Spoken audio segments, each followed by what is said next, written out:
pensée. Je m'assois, seul. La pièce est silencieuse, à peine éclairée par la lumière qui filtre à travers les rideaux. Et je me demande, d'où viennent toutes ces questions qui traversent mon esprit? Pourquoi mon attention se pose-t-elle sur des détails que la plupart ignorent, sur des gestes, des regards, des silences? Je ferme les yeux et je laisse mon esprit dérouler le film de ma vie.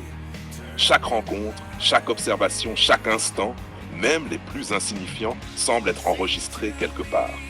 Et maintenant, tout ça ressurgit sous forme de questions, de réflexions, de scénarios que je décortique encore et encore. Je me souviens de ce matin au café. Elle s'est assise là, tranquille, presque banale.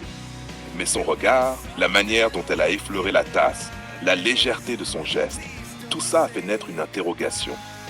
Était-ce intentionnel? Instinctif? Pourquoi est-ce que mon esprit s'attarde sur ces détails? Pourquoi eux et pas d'autres? Je m'étire lentement et je sens mon corps autant que mon esprit. Chaque sensation devient un indice. La tension dans mes épaules, le frisson qui court le long de ma colonne, la chaleur dans mes mains. Mon corps me parle avant même que je n'analyse consciemment. Et là, je comprends. Mon esprit va chercher ces sujets parce qu'ils sont liés à la perception, à la sensibilité, à ce que je ressens profondément. Puis je me rappelle une autre scène plus intime. Une interaction fugace avec quelqu'un que j'ai croisé il y a longtemps.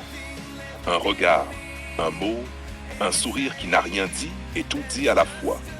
Je revois ce moment, encore et encore, cherchant à comprendre ce que j'ai vu, ce que j'ai ressenti.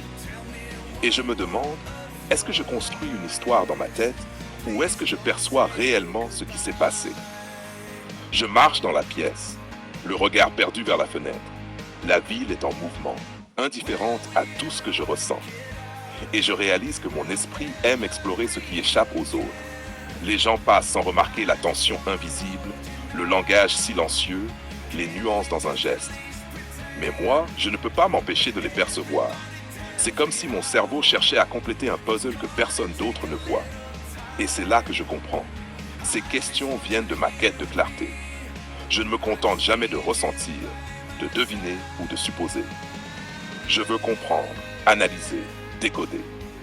Mon esprit s'accroche aux subtilités pour éviter de passer à côté de l'essentiel. Chaque détail compte, chaque silence, chaque micro-gesture, chaque mot mesuré devient une pièce du puzzle. Je me rassois et laisse mes pensées vagabonder encore.